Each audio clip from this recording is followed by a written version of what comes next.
Makikita sa video ang mga bata na may pasan na malalaking plastic balloon na para bang laruan lang. Ngunit makikita dito na hindi lang bata ang may bitbit nito, pati na rin matatanda. Tinatawag ito ng ilan na walking bombs. Bakit? Ang plastic balloons kasing pasan-pasan nila ay naglalaman ng cooking gas. Opo, gaya ng LPG. Kaya tingnan nyo at maingat na binubuhat ni Kuya itong dambuhalang lagayan na naglalaman ng gas. Makikita sa mga larawang ito ang iba't ibang laki ng plastic bag. Dito ay abala ang mga tao sa paglalagay ng gas sa kanya-kanyang plastic bag at mahigpit na nilalagyan ng tape ang bukana nito. Pagkatapos ay isinasabit nila ito sa dulo ng motor o bitbitin pa uwi. At kapag nasa bahay na, sa kanila ito ikakabit sa hose upang magamit sa pagluluto. Ngunit ang tanong, bakit nga ba nila ito ginagawa?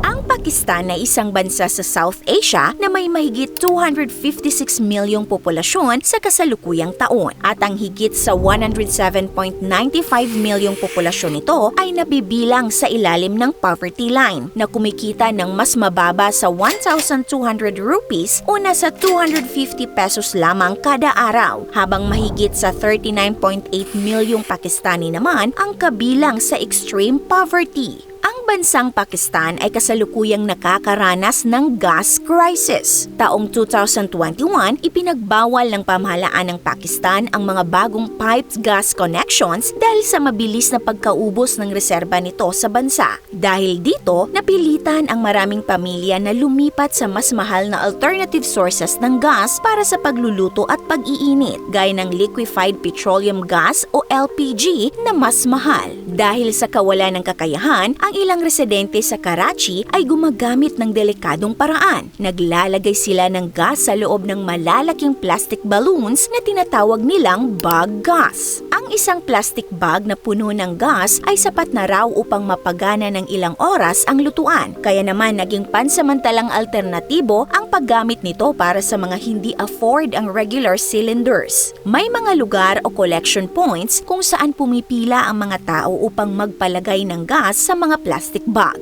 Ito ay natural gas mula sa main gas pipeline ng bansa na iligal nilang kinukuha gamit ang hose. Ang ganitong proseso ay tumatagal ng 25 minutes hanggang 2 hours bago mapuno, depende sa laki ng plastic bag. At kapag napuno na, siniselyuhan ang mga plastic bag para maiuwi sa kani-kanilang mga tahanan. Pinapasan ito ng ilan habang ang iba'y itinatali lang ito sa dulo ng kanilang motor. At pagdating sa bahay, gamit ang pako at lubid ay isinasabit nila ang plastic bag sa dingding ng kusina. Gumagamit sila ng electric pumps at plastic pipes upang mailipat ang gas mula sa plastic bag papunta sa kalan, kaya nakakapagluto sila. Ang plastic bag ay nagkakahalaga lang ng 500 to 900 Pakistani rupees, habang 1,500 to 2,000 rupees naman ang mga pump. Mas malaki ang matitipid nila rito kung ikukumpara sa regular gas cylinder na nagkakahalaga ng 10,000 rupees. Ngunit alam nyo bang ang ganitong pamamaraan ay hindi lang iligal, kundi lubhang delikado rin? Ang mga plastic bag kasi ay hindi ginawa para sa pressured gas, kaya binansagan itong walking bombs dahil mataas ang risk ng pagsabog nito sa bawat hakbang na maaaring magdulot ng malubhang pinsala at kamatayan. Kaya naman tila nagiging araw-araw na sugal para sa maraming Pakistanis ang kanilang pagluluto.